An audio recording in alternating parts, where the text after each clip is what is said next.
дар пасманзари фурӯравии рубл дар робита бо таназзули иқтисодии қарибулвуқӯъ, рафтан ба Русия барои сокинони кишварҳои Осиёи Марказӣ бесамар мебошад. беқурбшавии рубли русӣ нисбат ба пули миллӣ, сомонии сӯм ва сом ба даромади муҳоҷирони меҳнатӣ аз Осиёи Марказӣ ва вазъи молиявии оилаҳои онҳо таъсири манфӣ расонид.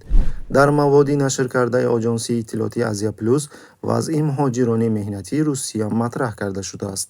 ҳамин тавр музди миёнаи муҳоҷири меҳнатӣ ба ҳисоби миёна 35 000 рублро ташкил медиҳад, ки аз он 5400 рубл пешпардохт барои патент, 2500 рубл барои сабти муҳоҷиратӣ, 2200 рубл барои сафар бо нақлиёти ҷамъиятӣ, илова бар ин тақрибан 7000 рубл барои манзил ва хӯрокворӣ сарф мешавад.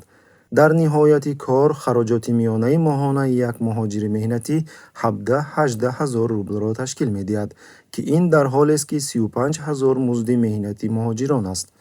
аз ин рӯ, тибқи қурби ҷории рубл нисбати доллар, ин 230-280 долларро ташкил медиҳад.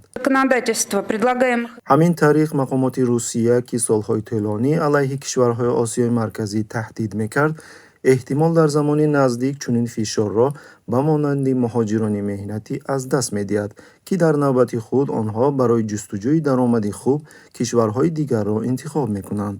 масалан, дар 2 соли охир шумораи муҳоҷирони меҳнатӣ аз Украина дар Русия аллакай якчанд маротиба коҳиш ёфтааст.